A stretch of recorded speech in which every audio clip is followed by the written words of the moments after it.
కడప జిల్లా బద్వేలుపట్నంలో ప్రభుత్వ పాఠశాలల పరిస్థితి దారుణంగా ఉందని సిపిఐ నేతలు ఆందోళన వ్యక్తం చేశారు.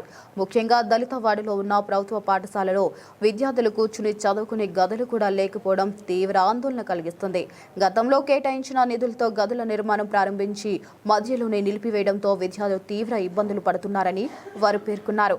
సిపిఐ రాష్ట్ర సమితి పిలుపు మేరకు గడప గడపకు కార్యక్రమంలో భాగంగా బద్వేలుపట్నంలోని బంకపాలెం ప్రాంతాన్ని సిపిఐ నాయకులు సందర్శించారు. అక్కడి ప్రభుత్వ పాఠశాలను పరిశీలించిన వారు విద్యార్థులకు సరైన తరగతి గదులు లేకపోవడంపై ఆగ్రహం వ్యక్తం చేశారు. గత ప్రభుత్వంలో గదులు నిర్మిస్తామని చెప్పి బేస్మెంట్ వరకు పనులు చేసి నిలిపివేశారని తెలిపారు. ప్రస్తుతం కిచెన్ కోసం ఏర్పాట్లు చేసిన గదుల్లోనే విద్యార్థులను కూర్చోబెట్టి ఉపాధ్యాయులు పాఠాలు చెప్పాల్సిన పరిస్థితి ఉందని ఆవేదన వ్యక్తం చేశారు. వెంటనే జిల్లా అధికారులు స్పందించి పాఠశాలకు అవసరమైన నిధులు కేటాయించి మౌలిక వసతులు కల్పించాలని డిమాండ్ చేశారు. ఇక ఈ కార్యక్రమంలో సిపిఐ పట్న కార్యదర్శి పి బాలు, ఏరియా సహాయక కార్యదర్శి ఇమ్మానియేల్, జిల్లా సమితి సభ్యులు పడిగే వెంకటరమణ తదితరులు పాల్గొన్నారు.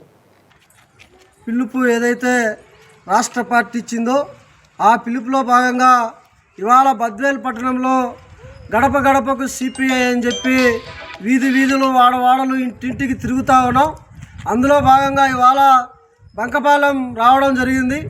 బంకపాలెం స్కూల్ను ఒకసారి పరిశీలించినప్పుడు ఇక్కడ అసలు పిల్లలకు స్కూల్ క్లాస్ రూములే లేనటువంటి పరిస్థితి. ఇక్కడ గత ప్రభుత్వం స్కూల్ బిల్డింగ్ కోసమని నిధులు కేటాయించినప్పటికీ అవి మధ్యలో ఆగిపోయినాయి. ఎక్కడికెక్కడ బిల్డింగులు లేక విద్యార్థులు ఉపాధ్యాయులు ఇబ్బంది పడుతూ ఉన్నారు. ఇప్పుడు చూస్తే మనం కనీసం కిచెన్కు కట్టినటువంటి రూమ్లో పిల్లలను కూర్చోబెట్టుకొని చదువు చెప్పాల్సినటువంటి దుస్థితి ఇవాళ ఈ కడప జిల్లాలో ఉంటా ఉంది. కాబట్టి ఉపాధ్యాయులు కూడా ఇబ్బంది పడుతూ ఉన్నారు.